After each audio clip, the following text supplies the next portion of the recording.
warahmatullahi wabarakatuh. Baik, sebelumnya perkenalkan, nama saya Syifa Putri Amanah, NPM 1901011159 dari kelas PAIB semester 5 jurusan Pendidikan Agama Islam YIM Metro Lampung. Pada video kali ini, saya akan menyampaikan materi dakwah dengan metode ceramah sesuai perintah dari tugas ilmu dakwah yang diampu oleh Bapak Agus Wan Khatibul Umam. Oke, langsung saja saksikan video berikut ini.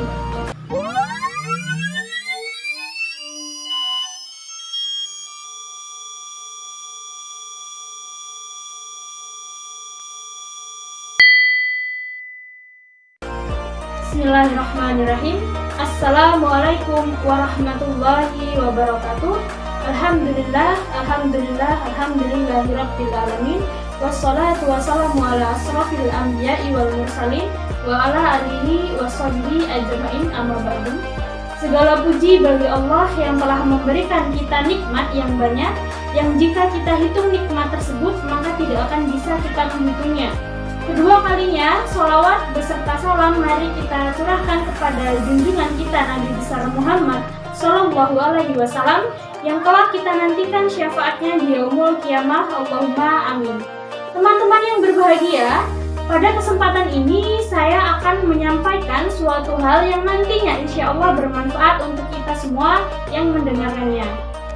Tema yang saya angkat pada hari ini yaitu tentang macam-macam dosa besar penghalang rezeki. Jadi perlu diketahui teman-teman sekalian, ternyata dosa-dosa ini nanti bisa menghambat bahkan penghalang rezeki bagi kita loh. Apa saja sih dosa-dosa tersebut? Baik, yang pertama itu adalah berbuat syirik. Apa sih itu syirik teman-teman? Jadi syirik itu adalah menyekutukan Allah Subhanahu wa Ta'ala. Menyekutukan dalam artian apa? Yaitu mereka yang menyekutukan Allah dalam rububiyahnya, uluhiyahnya, asmanya maupun sifat-sifatnya. Allah Subhanahu wa Ta'ala berfirman dalam Quran surat An-Nisa ayat 48 yang artinya, sesungguhnya Allah tidak akan mengampunkan dosa syirik dan Dia mengampuni dosa selain syirik itu bagi siapa yang Dia kehendaki. Barang siapa yang mempersekutukan Allah, maka sungguh dia telah berbuat dosa besar.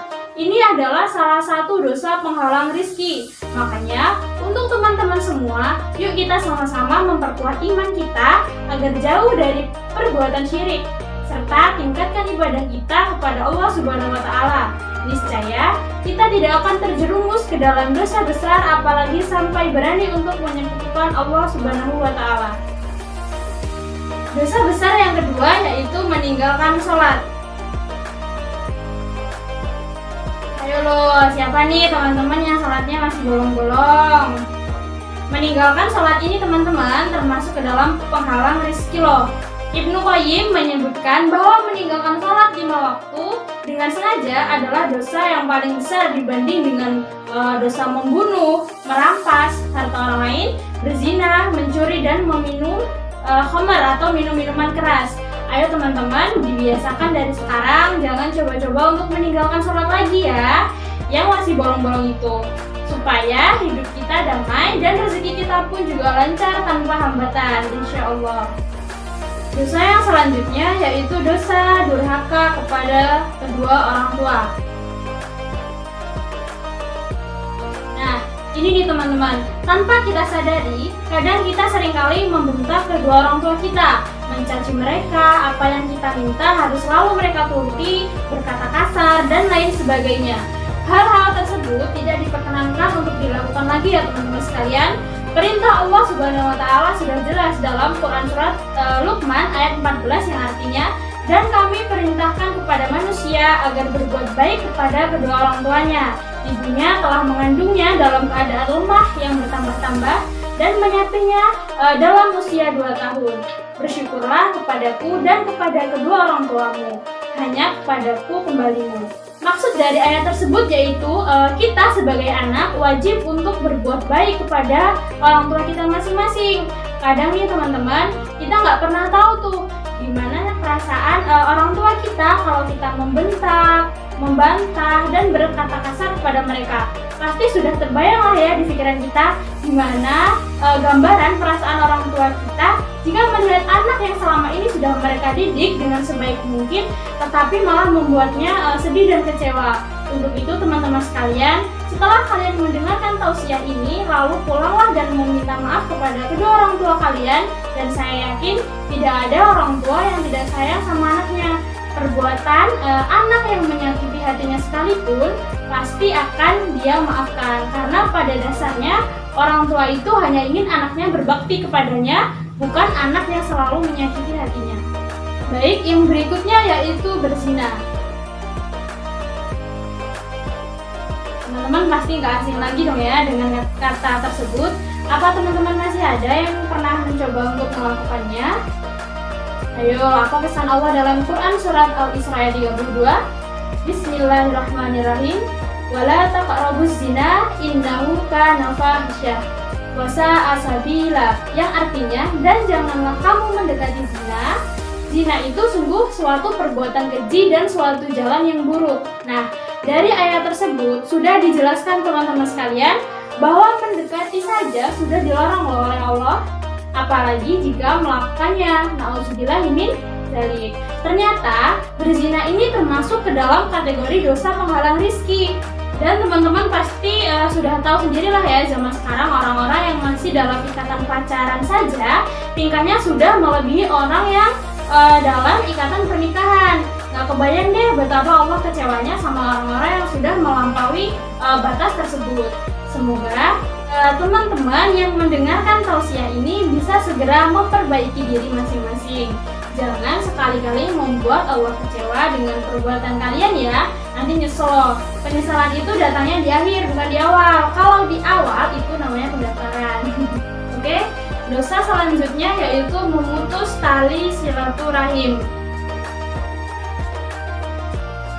Ada di sini teman-teman sekalian yang nggak akur sama saudaranya dikarenakan mungkin ada masalah yang belum bisa diselesaikan atau dimaafkan. Sebetulnya itu nggak perlu dilakuin ya guys. Kalau memang ada masalah itu harus diselesaikan dengan baik-baik dan kepala dingin. Bicara baik-baik itu seperti mencari solusi. Gimana sih caranya biar masalah ini tidak berlanjut? Kalau sudah nemu jalan keluarnya, barulah tuh minta maaf satu sama lain. Ngomongnya sebentar aja, jangan sampai berhari-hari, apalagi sampai memutus tali silaturahim. No, itu sangat tidak baik diperkenankan ya dalam Islam. Seperti hadis berikut ini, tidak akan masuk surga orang yang memutuskan silaturahim. Hadis riwayat Bukhari dan Muslim.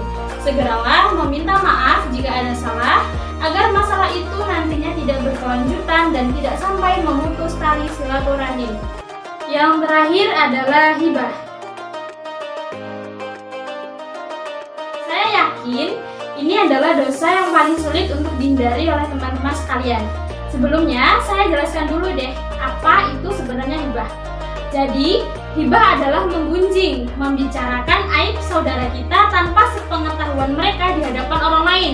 Meskipun aib tersebut adalah kenyataan atau benar-benar ada pada dirinya, namun hal tersebut tetaplah tergolong sebagai hibah. Kenapa saya bilang menghindari hibah ini paling sulit? Ya antara yang lainnya, ya bagaimana dong? Ketemu teman hibah, kumpul sama temennya lah hibah lagi, nongkrong sama ibu-ibu ujungnya juga ngomongin orang. Nah, memang hibah ini sudah mendarah daging di dalam kehidupan kita teman-teman. Tapi yang perlu kita tanamkan dalam hati kita bahwa hibah ini ternyata masuk juga ke dalam kategori dosa besar penghalang rezeki. Kalau teman-teman sekalian rezekinya mampet, coba pikir-pikir dulu deh. Mungkin teman-teman sekalian kebanyakan hibah, makanya sama Allah diujilah itu dalam rezekinya. Dijelaskan pula oleh Allah Subhanahu wa Ta'ala dalam Quran surat Al-Hujurat ayat 12 yang artinya, wahai orang-orang yang beriman, jauhilah banyak dari prasangka. Sesungguhnya sebagian prasangka itu dosa, dan janganlah kamu mencari-cari kesalahan orang lain, dan janganlah ada di antara kamu yang menggunjing sebagian yang lain. Apakah ada di antara kamu yang suka memakan daging saudaranya yang sudah mati? Tentu kamu akan merasa jijik. dan bertakwalah kepada Allah. Sungguh Allah Maha Penerima Tobat, Maha Penyayang. Dalam Quran Surat Al-Hujurat tersebut, gibah ini sama saja dengan memakan daging saudaranya yang sudah mati, teman-teman. Kebayang nggak tuh? Kita aja ngebayanginnya pasti udah jijik kan? Pasti. Maka dari itu teman-teman sekalian yang dirahmati oleh Allah Subhanahu wa taala, mari kita sama-sama menjauhi gibah ini pelan-pelan tapi pasti. Insya Allah kalau kita punya niat yang baik, Allah senantiasa selalu mendukung kita, memberi dorongan untuk kita, serta Allah akan melancarkan niat kita jika kita bersungguh-sungguh untuk menjauhi dosa-dosa tersebut. Jadi itu teman-teman sekalian, macam-macam dosa yang bisa menjadi penghalang rezeki. Kita sebagai manusia hanya bisa mengingatkan dan berencana. Selebihnya Allah lah yang mengatur segalanya. Semoga kita semua yang mendengarkan tausiah ini dijauhkan dengan segala hal buruk dan semua selalu diberi nikmat sehat, nikmat iman, dan nikmat-nikmat luar biasa yang Allah berikan kepada kita semua. Amin, Allahumma amin. Demikianlah tausiah yang dapat saya sampaikan pada kesempatan ini. Semoga dapat bermanfaat bagi kita semua dan dapat kita aplikasikan dalam kehidupan sehari-hari. Kurang dan lebihnya saya mohon maaf dan kepada Allah saya mohon ampun. Akhirul kalam. Bismillahirrahmanirrahim. Subhanakallahumma wa bihamdika asyhadu an la ilaha illa anta astaghfiruka wa atubu ilaik. Wassalamualaikum warahmatullahi